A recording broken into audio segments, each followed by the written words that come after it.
எல்லாம் பூராகமூர்த்தி அவரை வழிபடுறத சிதம்பரத்தில் மன்னிக்கவும் ஸ்ரீமுஷ்ணத்தில் இருக்கிறார்.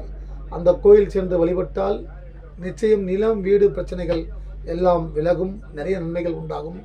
அந்த கோயில் போக முடியவில்லை என்றால் உங்கள் வீட்டு அருகாமையில் இருக்கக்கூடிய பெருமாள் கோயிலில் வரத பெருமாள் மூர்த்திக்கு அரளிப்பூ வைத்து மாதம் ஒரு முறை சனிக்கிழமையோ அல்லது செவ்வாய்க்கிழமை பூமிக்கு உண்டான நாள், அந்த நேரத்தில் அந்த நாளில் அவருக்கு ஒரு அர்ச்சனை பண்ணிட்டு வேண்டிக்கிட்டு வாங்க. கண்டிப்பாக வீடு வாங்க, வீடு விற்க, வீடு கட்ட, வீடு பிரச்சனைகள் தீர அது அந்த எண்ணங்கள் உங்களுக்கு நிறைவேறும். அடுத்து சுக்கிரன் நீச்சம் பெற்று உள்ளார். மனைவி என்ற பாவத்திற்கும் கணவன் என்ற பாவத்திற்கும் அதிபதி சுக்கிரன், பணத்தை கொடுப்பவர் சுக்கிரன்.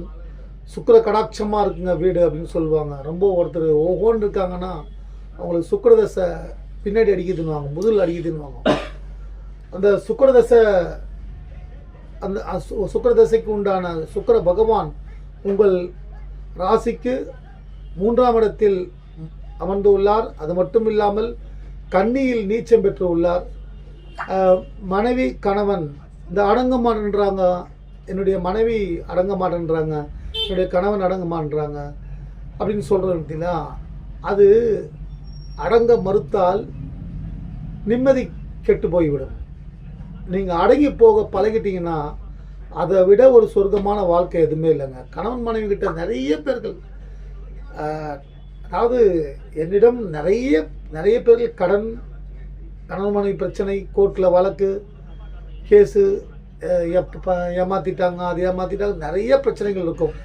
அதுக்கெல்லாம் சுக்கிரன் தான். இந்த சுக்கிரனோடு 12ஆம் இடத்தில் இப்போ 3ல் இருக்கார். அந்த நவரத்திற்குரிய சுக்கிர பகவானை வழிபடுங்கள், அந்த பிரச்சனைகள் தீரும்.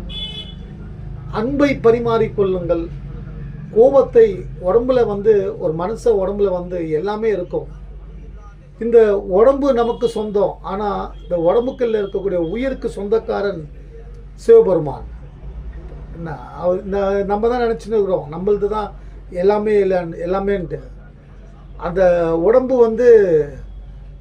இத்தனை வருஷம் வாழ்ந்துட்டு வான்னு சொல்லி அந்த உயிரை நம்ம உடம்புக்குள்ளே வச்சு தாய் வயிற்றில் கருவாக வச்சு அந்த 10 மாதம் தாயை சுமக்க வச்சு பிறக்க வைக்கிறார் இறைவன்.